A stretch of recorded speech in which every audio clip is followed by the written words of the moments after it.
Good morning, listeners! You're tuned into your favorite radio station. Welcome to GT201, your go-to source where we keep you informed and entertained for this number one station. My name is Ken Cristiano Laco. And my name is Jade Mark Panugan. We have a great lineup of music, news, and special segments planned for you today, so make sure to stay tuned in. Whether you're driving to work, studying for exams, or just relaxing at home, we have something for everyone. For those of you who are new to our station, We are dedicated to provide you with the latest updates, inspiring stories, and entertaining content that will brighten up your day. so sit back, relax, and enjoy the next few hours with us.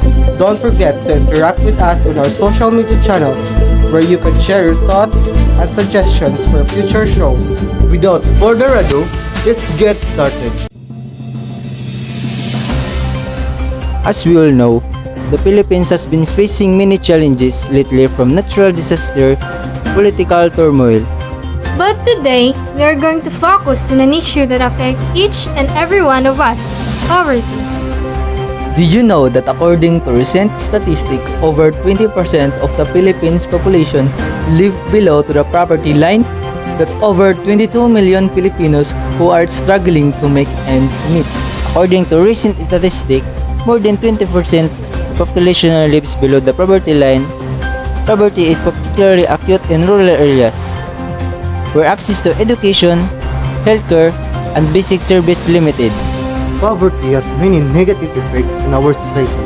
It can lead to malnutrition, poor health, and lack of access to education. It can also lead to crime, as people turn to illegal activities to survive. Poverty in the Philippines is a complex problem that requires a multifaceted solution. It is not just about providing financial aid to those in need, but also about addressing the root causes of poverty, such as unequal distribution of wealth, lack of economic opportunities, and limited access to education. If you are passionate about making difference in the lives of those affected by poverty in the Philippines, there are many ways you can get involved. You can support organizations that work to address poverty to education, healthcare, and community development programs. Together, we can help lift people out of poverty and build a brighter future for all Filipinos. Let's work together to make a difference. But what can we do to address this issue? Well, there are many ways we can help. For instance, we can support local businesses and industries, which will create jobs and boost the economy. We can also donate to charities and non-profit organizations that provide foods, shelter, and education to those in needs. Another way we can help is by volunteering our time and skills to community organization, whether it's teaching children to read, cleaning up a local park, or organizing a fundraiser. Every little bit counts. Remember, poverty is not just a problem for the poor. It affects all of us, and it's up to all of us to work together to find a solution. Listening to GT201, your reliable source of news and information. Recently, the Philippine government has been under fire for its controversial policies and practices. From the war on drugs to the handling of the pandemic, many Filipinos are dissatisfied with the current administration. To help us understand the situation better, we have invited a political analyst, Risha, to shed some light on the issue.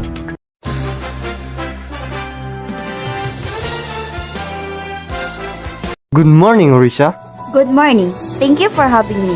So, what is your take on the current state of politics in the Philippines? Well, the political climate in the country has been quite polarized lately, with the government and the opposition having starkly different views on various issues. The war on drugs, for instance, has been a contentious issue. Human rights advocates condemning the extrajudicial killings and the government defending its actions as necessary to combat the drug problem. Pandemic response has also been a major point of contention. Some have criticized the government's handling of the crisis, saying that it has been slow and inadequate. Others argue that the situation is beyond the government's control and that everyone must do their part to curb the spread of the virus. In today's world, Politics affects every aspect of our lives, from the decisions that impact our healthcare, to the laws that governs our communities, to the leaders who represent us on the world stage. Why it's more important than ever to stay informed and engage in the political process. But with so much information out there, it can be hard to know where to turn. That's where we come in. Our team of experienced journalists is committed to delivering the latest news and analysis on the issues that matter most to you. We believe that every voice deserves to be heard, which is why we're dedicated to promoting a diverse range of perspectives and opinions. We're not just reporting on the news. We're also amplifying the voices of those who are fighting for change. Whether it's marching in the streets or organizing online, we're here to help you stay informed and involved. So join us and be part of the conversation. Together we can build a better future for ourselves and for future generations to come. Because when it comes to politics, every voice matters.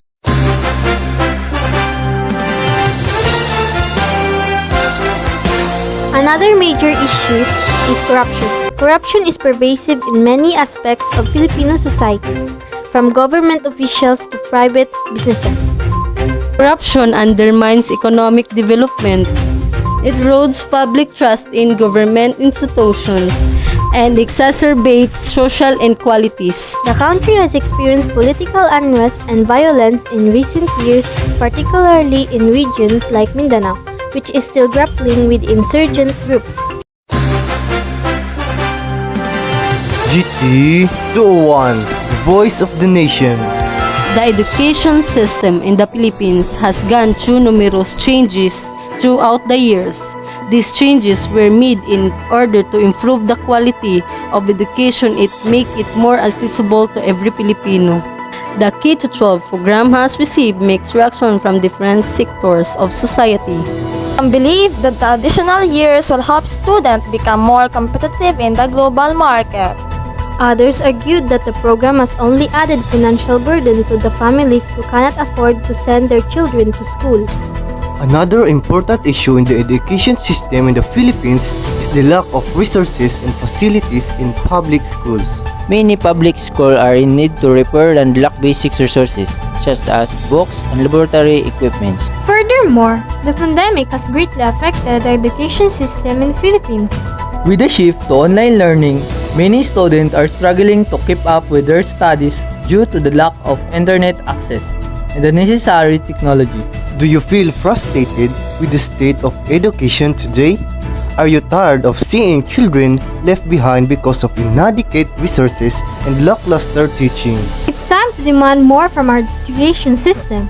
Every child deserves an opportunity to learn and succeed, regardless of their background or circumstances.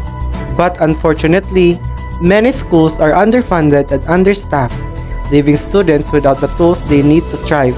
We can't afford to ignore this crisis any longer. Join us in the fight for better education. Together, we can push for change and ensure that every child has access to a quality education. Don't let another generation fall behind. Act now to support better education for all.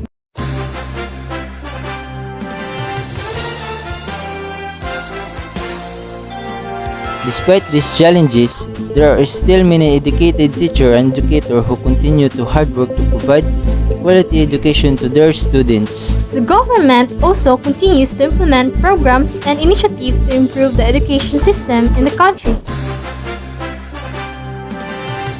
GT201, your number one radio station.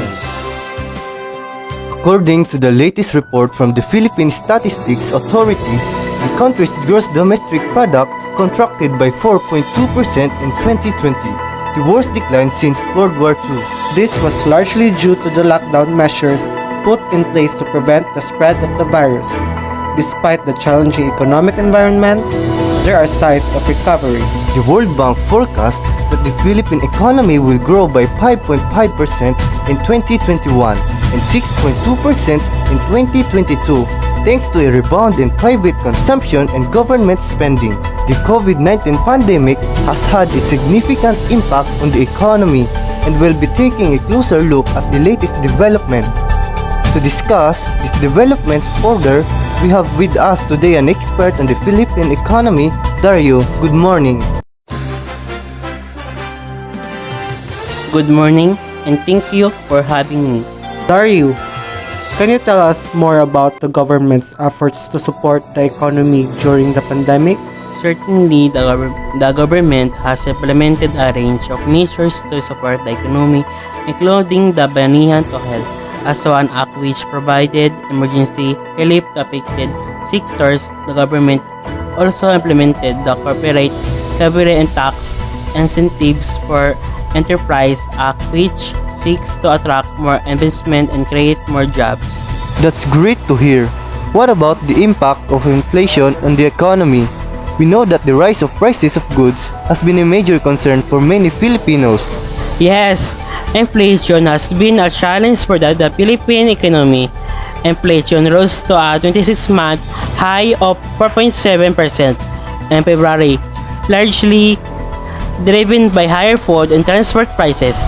The government has implemented measures to mitigate the impact of inflation, such as increasing the supply of rice and other food items and lowering import tariffs.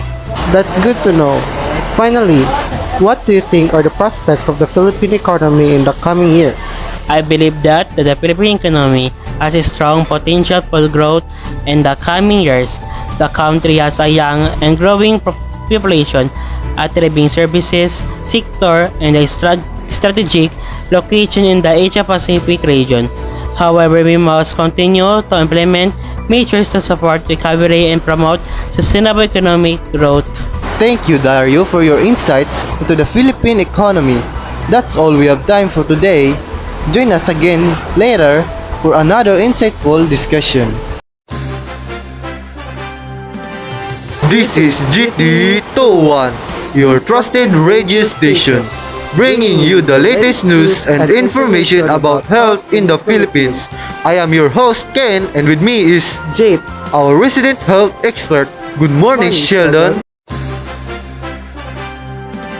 Good morning, everyone. It's great to be here today. So, Sheldon, can you give us an update on the current state of health in the Philippines? Of course, in the Philippines, the COVID-19 pandemic is still a significant concern.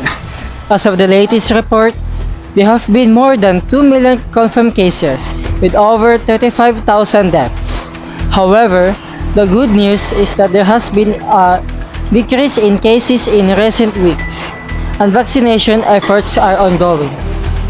that's good to hear. What can people do to protect themselves from COVID-19? People should continue to follow the recommended health protocols, such as wearing masks, practicing physical distancing, washing hands frequently, and avoiding large gatherings. It's also important to get vaccinated when it's available to you. That's great advice. What other health issues should people be aware of? There are several health issues that are prevalent in the Philippines, including dengue fever, malaria, and tuberculosis. These diseases are often caused by poor sanitation, lack of access to clean water, and other environmental factors. It's essential to maintain good hygiene practices and to seek medical attention immediately if you experience any symptoms. What about mental health? Are there any concerns in the Philippines? Yes, mental health is also a growing concern in the Philippines, particularly with the pandemic causing increased stress and anxiety. It's important to seek help if you're experiencing mental health issues, such as depression or anxiety.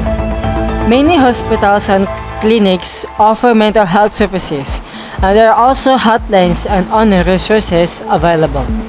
Thank you for that valuable information. Sheldon, do you have any final thoughts or advice for our listeners? I encourage everyone to prioritize their health and to take steps to protect themselves and their families. Remember to follow the recommended health protocols. Stay informed about the latest health news and seek medical attention if you have any concerns. Thank you for joining us today, Sheldon, and for sharing your expertise on health in the Philippines. Kit, The Philippines is a country rich in natural resources and biodiversity. But sadly, it has also been facing a lot of environmental issues. Today we will discuss some of the most pressing problems affecting our environment and what we can do to help. The Philippines is a home to some of the world's most diverse ecosystems, including rainforests, coral reefs, and marine life. Unfortunately, many of these ecosystems are facing threats from human activities. That's right! One of the biggest environmental problems in the Philippines is deforestation. With the continuous expansion of agriculture, commercial logging, and urbanization, forests are rapidly disappearing, leading to soil erosion, landslide, and loss of biodiversity. The use of plastic and other non-biodegradable materials is also adding to the pollution of our oceans and rivers. Environmental degradation is another significant issue. Deforestation, pollution, and climate change are threatening to the country's natural resources and biodiversity. These environmental problems also have significant impacts on public health and the economy. The Philippines is also vulnerable to natural disasters like typhoon, floods, and earthquakes. These natural calamities have been causing significant damage to our environment, leading to soil erosion, loss of leaves, and damage to our infrastructure. It's not all the bad news. There are many initiatives and efforts underway to tackle these environmental problems. The government and private organizations are working together to promote sustainable and eco-friendly practices. Many communities are also coming together to implement recycling and waste management programs. That's right. As individuals, we can also make a difference. We can start by reducing our carbon footprint, using public transportation, or carpooling, recycling, and conserving energy. Our poor environment not only affects the wildlife around us, but it also affects us. Polluted air can cause respiratory problems. Contaminated water can make us sick, and chemicals in the ground can impact our food supply. It's time to take action. It's time to reduce our carbon footprint, to recycle, and to protect our planet. It's not too late to make a difference, but we need to act now. Together, we can make a change. We can make our environment a better place for us, for our children, and for generations to come. Join us in making a difference. It's time to protect our environment. Let's work together to protect our environment and preserve the beauty of our country. Thank you for tuning in, and we hope you will join us next time for another important discussion. Back to you, Ken. Thank you for tuning it into our radio station today. We hope you've enjoyed the programming and found it informative and entertaining. Before we sign off, we want to remind you of some of the highlights from today's broadcast. We covered a wide range of topics, including the latest news, weather updates, sports scores, and community events. We also featured interviews with experts in various fields and played a diverse selection of music. We appreciate your continued support of our station and hope you'll tune in again soon. Don't forget to follow us on our social media for more updates and exclusive content.